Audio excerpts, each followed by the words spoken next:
রামিসার বাবা যেদিন রামিসা পরের দিন একটা কথা বলেছিল যে আসলে আইনের প্রতি আস্থা নাই, সে বিচার চায় না এবং কোনো নজির বাংলাদেশে নাই।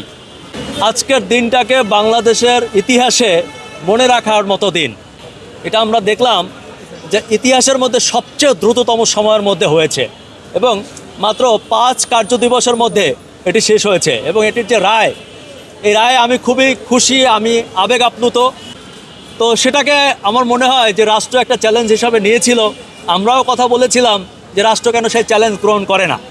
তো আমার মনে হয় যে রাষ্ট্র অত্যন্ত গুরুত্ব দিয়ে সেটি দেখেছে।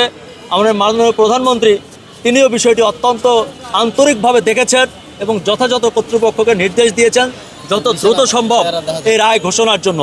আমরা দেখলাম যে আজকে ইতিহাস সৃষ্টিকারী একটি রায় হয়েছে। আমরা খুশি, আমি বিশেষ করে খুবই খুশি এবং আবেগ আপ্লুত। আজকে রায়টা সবচেয়ে যে কারণে আমার মজা লাগছে বা ভালো লাগছে সেটা হচ্ছে যে দেখেন, রায় হয় এই যে সোহেল রানা এবং তার স্ত্রী স্বপ্না, এদের দুজনের সাথে সাথে জরিমানা করা হয়েছে। সোহেল রানাকে 5 লক্ষ টাকা জরিমানা দিতে হবে সোহেল রানা এবং তার পরিবারকে, এবং স্বপ্না যে তাকে তার পরিবারকে 2 লক্ষ টাকা জরিমানা করা হয়েছে এবং তাদেরকেও সেই 2 লক্ষ টাকা জরিমানা প্রদান করতে হবে। অনেকে প্রশ্ন করতে পারেন জরিমানা কিভাবে দেবে। আদালত রায় দিয়েছেন যে এই জরিমানার টাকার আগে পরিশোধ করতে হবে। এ ব্যাপারে আমাদের আইনজীবী আছে, তিনি বলবেন। তবে আমি শুধুমাত্র এটুকু বলি যে আমরা খুবই খুশি, সরকারকে ধন্যবাদ জানাই এবং এটা একটা চ্যালেঞ্জ হিসাবে চলে আসছিল সরকারের কাছে। সরকার সেই চ্যালেঞ্জ নিয়ে আমি মনে করি যথাযথভাবে ভালোভাবে সেটা সাকসেস দেখিয়েছে।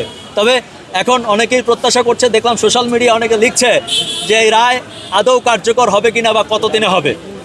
আমি বিশ্বাস করি একটা রায় যেহেতু অত্যন্ত দ্রুততম সময়ের মধ্যে হয়েছে, এর কার্যকরও অত্যন্ত দ্রুত সময়ের মধ্যে হবে।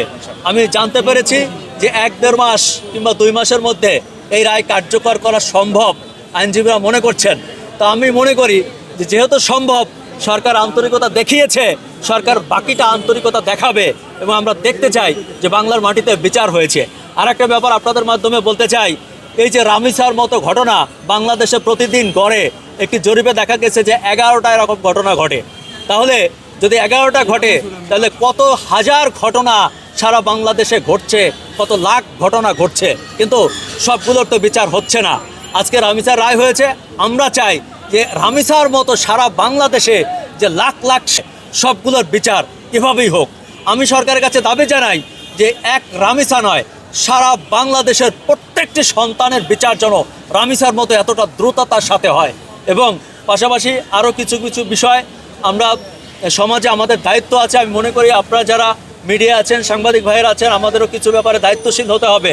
যেমন ধরনের যে ছবিগুলো প্রচার হচ্ছে সে ব্যাপারে সচেতন হওয়ার জন্য অনেকে বলেছেন, আইনজীবীরাও বলেছেন। আমরা আপনাদেরকে রিকোয়েস্ট করব, আমিও রিকোয়েস্ট করব, আমিও সাংবাদিক, আমিও এটা মেনটেন করবো, আপনারাও মেনটেন করবেন যে বাচ্চাদের এই ছবিগুলো যাতে ভবিষ্যতে আর সোশ্যাল মিডিয়াতে বেশি একটা না আসে বা টোটালি না আসে। আমি মনে করি এই রায়ের দ্বারা বাংলাদেশ একটা নতুন দিগন্ত সূচনা করলো, এত দ্রুত সময়ের মধ্যে সরকার দেখিয়ে দিল। এতে আমরা সবাই খুশি, দেশবাসী খুশি। ধন্যবাদ আপনাদের সবাইকে।